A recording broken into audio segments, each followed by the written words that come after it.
안녕하세요. 영어 명언과 철학적 사색 11번째입니다. 11번째에서는 Behind the word is silence.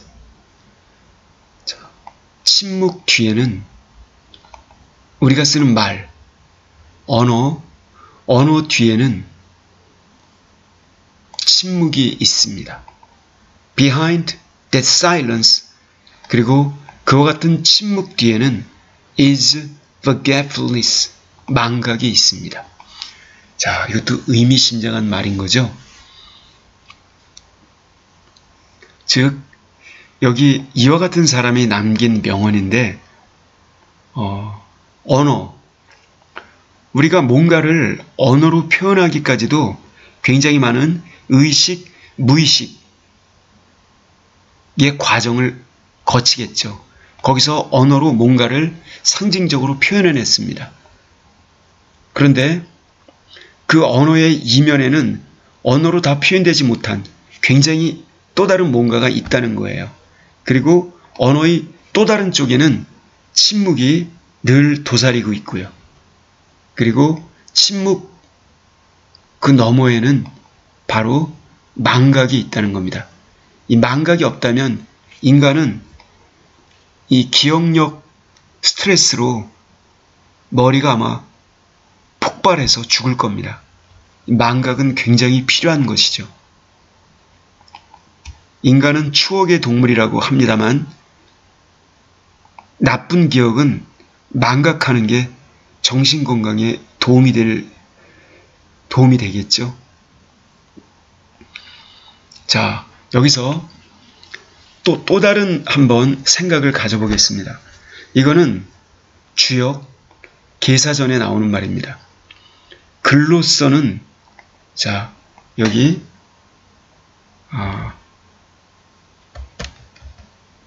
이렇게 써야 되겠죠? 글로서는. 이렇게요.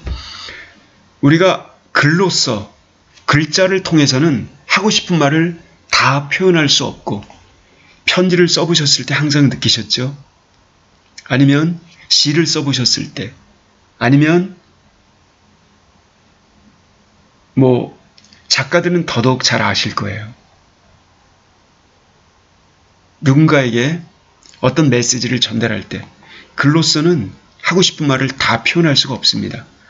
그럼 직접 만나서 말로 한다고 했을 때 말로서는 전하고 싶은 뜻을 다 전달할 수가 없습니다.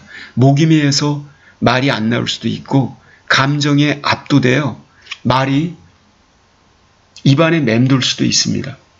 이렇게 인간은 글, 말 이걸 통해서 모든 것을 다 표현할 수가 없습니다. 상당 부분 잘 표현하는 사람도 있습니다만 그런 분은 오히려 굉장히 드문 편에 속해요.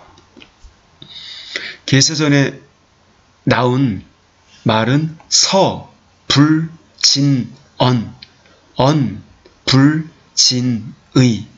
자, 이렇게 나와 있습니다.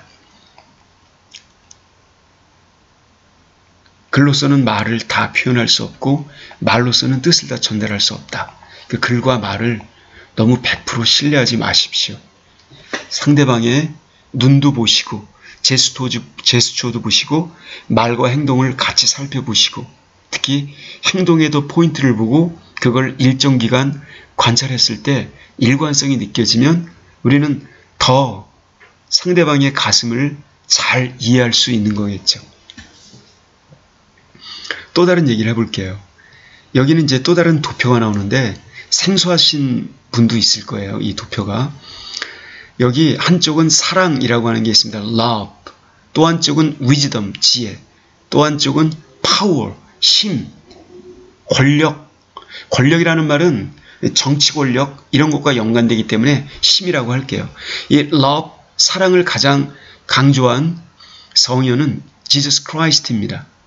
그리고 wisdom, 이걸 가장 강조한 유명한 철학자는 바로 소크라테스이죠. 소크라테스는 지식을 쌓으면은 저절로 덕을 행할 수밖에 없고 지식과 덕이 쌓이게 되면 저절로 행복이 온다. 지덕복 합의를 강조했던 그런 철학자였죠.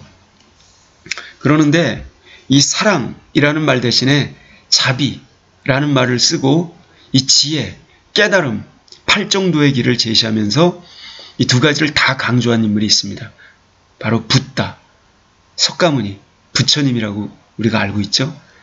그리고 여기 이제 이 정치 권력과도 연관을 시키면서 사랑도 필요하고 지혜도 필요하고, 그러는데 영국의 식민지 상태에서 이 정치 권력까지도 연관을 시켜서 뭔가에 나아갈 길을 제시해야 됐던 인물, 간디, 마하트마 간디는 여기 권력과 연관돼서도, 힘과 연관돼서도 같이 의미 있는 말을 남깁니다. 그리고 그런 활동과 철학을 펴죠. 컨퓨셔스, 공자는 여기에 위치합니다. 즉 사랑하고 지혜가 있으면 이 지혜를 더 강조하는 그런 쪽에, 그리고 사랑을 하되 그 어질인자, 인자를 강조하시죠.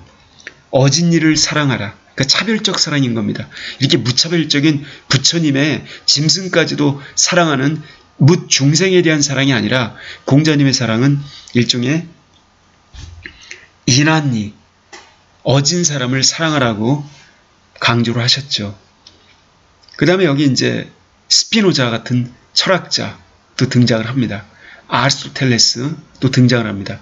지식을 위주로 해서 스피노자는 어떤 에티카라고 하는 윤리학 저서를 쓰면서 이 권력체 내에서 이루어지는 정치 권력과 연관된 어떤 윤리 세계, 종교 권력, 정치 권력 이런 것과 윤리의 세계가 어떻게 연관되는지 그런 이론을 멋지게 전개합니다. 철학자들이 가장 존경하는 철학자 스피노자입니다. 아리스토텔레스도 역시 지식을 위주로 이론을 펼칩니다. 그래서 주지주의 철학자라고도 그러죠. 여기 사르트르가 존재합니다. 사르트르는 이렇게 실존적인 입장에서 힘에 근거해서 뭔가를 분석하고자 합니다. 시저, 힘이 뭔지 몸소 실천했던 인물이죠. 니체, 힘의 의지, 초인, 위버맨시, 그런 사상을 펼칩니다. 초극 사상. 자, 이와 같은 내용을 살펴봤는데 여기서 philosophy, 철학이란 not a body of doctrine, 일종의 독트린 체계. 철학은 독트린 체계가 아니라는 겁니다. 독단론 하나의 시스템이 되어서는 안 된다는 거예요. But an activity, 철학은 구체적인 행위, 실천적인 행위라는 겁니다. 철학은 이론이라기보다는 행위이다.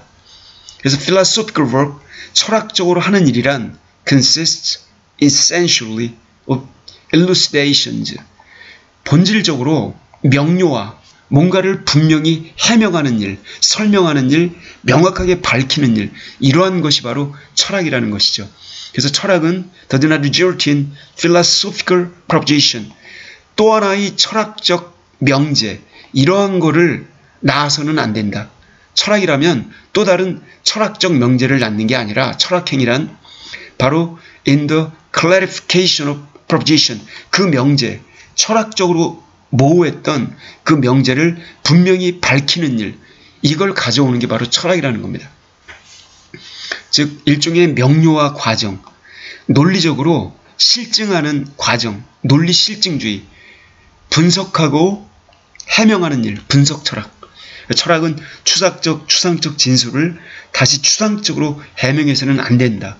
반드시 구체적으로, 논리적으로, 실증적으로 해명해야 한다라고 하는 그런 철학적 유파의 명언인 것입니다.